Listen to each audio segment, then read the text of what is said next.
Awas, hati-hati, ada syarat sah. Benar puasanya, tapi tidak sesuai dengan ketentuan yang ini, maka walaupun Anda tahan dari mulai subuh sampai dengan ke maghrib lantas Anda buka, maka dipandang puasanya tidak sah. Syarat-syarat penunaian puasa. Ternyata tidak semua orang-orang beriman yang diwajibkan puasa oleh Allah Subhanahu wa taala dibenarkan untuk menunaikan ibadah ini. Ada ketentuan-ketentuan khusus yang mencakup orang-orang tertentu dan berlakulah kewajiban puasa bagi dirinya. Ada 3 jenis syarat yang harus diketahui. 3 syarat inilah yang menjadikan seorang itu boleh menunaikan puasa atau benar menunaikan puasa atau tidak. Jelas ya? Baik. Syarat yang pertama, ada yang disebut dengan syarat wajib. Yang kedua, ada yang disebut dengan syarat sah. Nanti kita terangkan. Yang ketiga, gabungan antara keduanya, syarat wajib dan syarat sah puasa. Baik, pertama, syurutul wujub, syarat wajib. Syarat wajib itu adalah persyaratan atau ketentuan yang menjadikan seorang muslim wajib menunaikan puasa. Wahuma itsnan. Syaratnya ada 2. Kalau tidak memenuhi 2 syarat ini, maka puasa tidak wajib bagi Anda. Jelas ya? 1, al-bulugh. Al-bulugh, sampai pada usia baligh. 2, al-qudrah. Qudrah, adanya kemampuan dalam menunaikannya.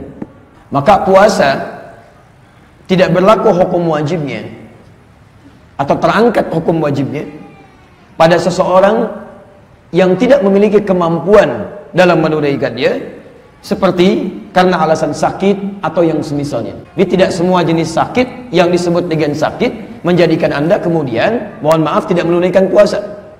Terangkat hukum puasanya pada penyakit yang sekiranya bila Anda berpuasa, maka menjadikan puasa itu menjadi sulit atau memperparah penyakitnya. Maka bagi yang seperti ini, kewajiban puasa terangkat pada dirinya. Tidak berlaku puasa pada dirinya sampainya sudah kemudian sembuh, maka baru berlaku hukumnya diganti dengan qadha di hari setelahnya. Paham sampai sini? Atau kalau sama sekali dia tidak mampu untuk puasa, maka kewajiban puasanya dipandang tidak berlaku bagi dirinya, diganti dengan alternatif yang lain semacam fidyah nanti. Jadi 2 hal inilah yang menjadikan seseorang beriman dipandang wajib menunaikannya. Baligh, yang kedua punya kemampuan untuk mengerjakannya. Syarat sah menunaikan puasa. Apa itu syarat sah? Yaitu berbagai ketentuan yang menjadikan puasa dipandang sah untuk ditunaikan. Hati-hati ya.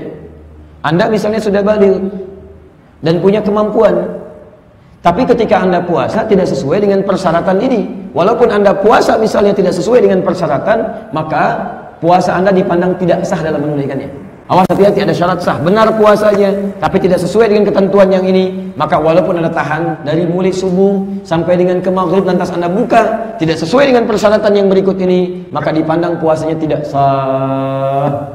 Paham sampai sini? Baik, kita lihat apa saja antara syaratnya.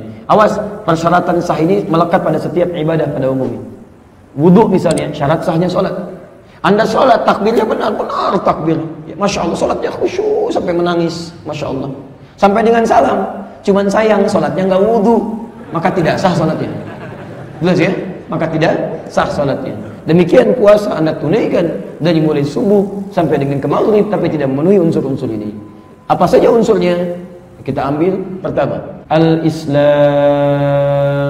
beragama Islam. Beragama Islam. Fala yasihhu min kafir. Maka dipandang tidak sah jika ada non-muslim mau menunaikan puasa atau telah menunaikan puasa. Sekalipun misalnya puasanya benar ditunaikan dari mulai subuh sampai dengan maghrib, tapi kalau syarat keislaman tidak melekat pada dirinya, maka puasanya secara syariat tidak dipandang sah. Paham sampai sini? Baik. Jadi kalau ada non-muslim mau puasa boleh tidak? Bilang boleh enggak? Jadi gini, kalau dibilang boleh atau tidak, boleh. Boleh, silakan aja, nggak ada masalah. Cuma ketika dia puasa dipandang tidak sah. Tapi juga tidak harus Anda sampaikan tidak sah. Ada non-muslim datang, boleh nggak saya ikutan puasa? Boleh, silakan aja. Cuma tidak sah ya. Masya Allah. Gak usah, biarkan aja dia puasa. Biarkan dia puasa, mudah-mudahan dengan dia mencoba itu mendapatkan hidayah bagi dia. Kata para ulama, niat itu mesti dihadirkan termasuk dalam persoalan puasa Ramadan. Kapan dihadirkannya? Dijawab oleh hadis riwayat Sayyidah Hafsah radhiyallahu taala anha, ummul mukminin, keterangan Rasulullah SAW yang dirangkum dalam kitab Sunan An-Nasa'i nomor hadis 2333, demikian juga disebutkan dalam Ibnu Majah nomor hadis 1700 atau di Abu Dawud nomor hadis 2455. Man lam yubayyit as-siyam qabla al-fajr fala siyama lahu. Siapa yang tidak menghadirkan niat, man lam yubayyit as-siyam, siapa yang tidak menghadirkan niat, pakai siam kalimatnya, sebelum datangnya fajar, fala siyama lahu, maka siamnya, puasanya dinilai tidak sah, tidak ada faedahnya. Maka niat itu dihadirkan sebelum datangnya subuh. Boleh, dan boleh malam, tidak ada masalah, sepakat ulama, tidak ada masalah. Anda bisa nih malam nih, ya setelah tarawih misalnya kan mau istirahat dan niatkan dalam hati. Mahalluha fil qalbi. Dia ada amalan di dalam hati, ada amalan di lisan, ada amalan bil jawarih. Amalan hati itu disebut niat. Amalan lisan disebut talaffuz, dilafadzkan. Amalan jawarih itu dengan anggota tubuh kita yang lainnya. Tayyib, jelas di sini? Jadi silakan niatkan malamnya.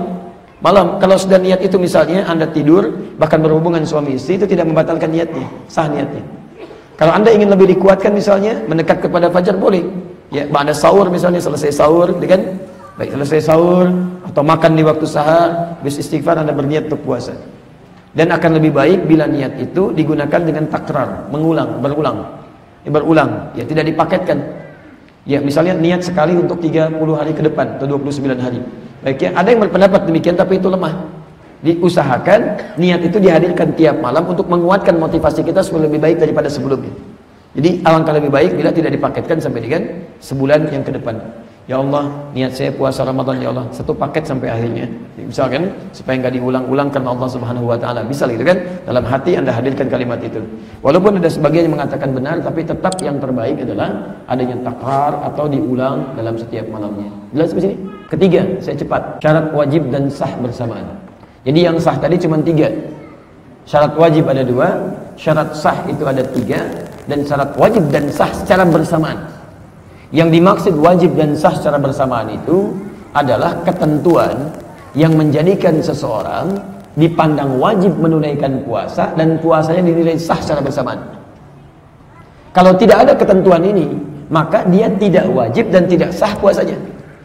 Kalau yang tadi syarat wajib, ya dia misal puasanya sesuai dengan persyaratan, niatnya ada misalnya, dia Islam juga, dikerjakan di waktu yang benar puasa, cuman belum baligh, maka belum wajib puasanya.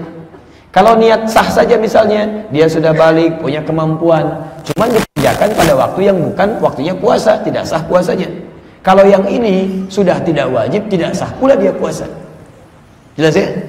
Jadi kalau dia paksakan puasa, puasanya wajib dan dipandang tidak sah. Siapa orang ini? Ada 2 golongan. Syarat pertama, al-aqlu, berakal. Dalam hal ini maksudnya sehat dari segi nalarnya, waras kalau dalam bahasa yang lebih lugas. Ya.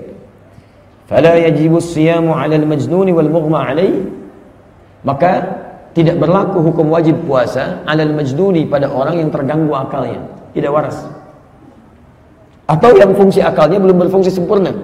Mughma 'alaih, pingsan, koma, belum sampai titik, kan? Jadi belum sampai pada titik yang ditentukan untuk kehilangan masa kehidupannya, bisa berpeluang dia bangun kembali dalam kehidupan, cuman dia tidak sadar, koma terus dia, maka puasa tidak berlaku bagi dirinya.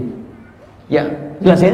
Nah, jadi kalau ada orang misalnya terganggu akalnya, ya, jangan didorong-dorong untuk puasa, karena dia walaupun dia baligh, punya kemampuan puasa, karena akalnya terganggu misalnya, maka tidak sah puasanya kalaupun dia puasa, dan tidak wajib dia puasa. Jangan dorong-dorong dan gak ada kerjaan, jangan digangguin. Jelas di sini ya?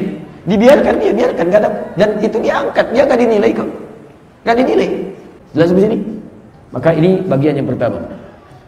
Yang kedua, wa 'anil naimi hatta yastayqidha. Orang yang tidur sampai dia bangun.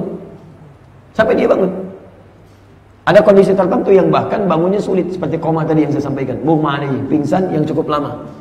Maka dalam keadaan demikian itu diangkat, tidak berlaku hukum bagi dirinya. Enggak berlaku hukum. Wa 'anis sabiyyi hatta yahtalim.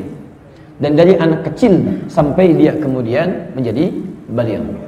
Anak kecil sampai dia balik. Jelas ya? Jadi akalnya kalau belum sempurna anak kecil pun maka tidak dipandang wajib, dan kalaupun puasa dia tidak sah dipandang puasanya. Tapi boleh dia berlatih di sini. Jelas ya? Jadi jangan dibebani di sini. Kalau Anda melihat ada orang-orang kemudian tidak puasa, tidak wajib dan tidak sah, maka kemungkinannya cuma 3. Jelas ya? Kalau bukan dia, misal orang yang belum waras, atau yang kedua orang yang tidur tapi serasa kemudian seakan-akan dia sadar, atau yang ketiga orang dewasa yang kekanak-kanakan. Cuma 3 golongan ini. Jelas ya? Baik. 2. Al-khuluwu minal haid wan nifas. Khusus untuk perempuan di sini. Laki-laki, saya, Anda yang di hadapan kami tidak berlaku di sini. Ya, al-khuluwu minal haid wan nifas, yaitu terbebas dari haid dan nifas. Di perempuan yang tengah masuk masa haidnya atau berada dalam keadaan nifasnya, maka tidak wajib baginya dan tidak sah dia menunaikan puasa. Jadi walaupun ibu punya kemampuan untuk puasa, tapi Ustaz saya kan punya kemampuan. Iya, tapi Anda masuk dalam masa haid. Yang di situ tidak berlaku hukum puasa bagi Anda. Jadi cukup kemudian di situ bertahan dalam masa haidnya. Silahkan tunaikan amalan yang bisa dikerjakan dalam masa haidnya, seperti baca tafsir misalnya, tafsirannya, belajar tajwidnya misalnya, membaca sirah, membaca fiqh dan sebagainya. Dan tidak harus menunaikan puasa, nanti diganti di hari lain setelah selesai Ramadannya. Paham sampai sini?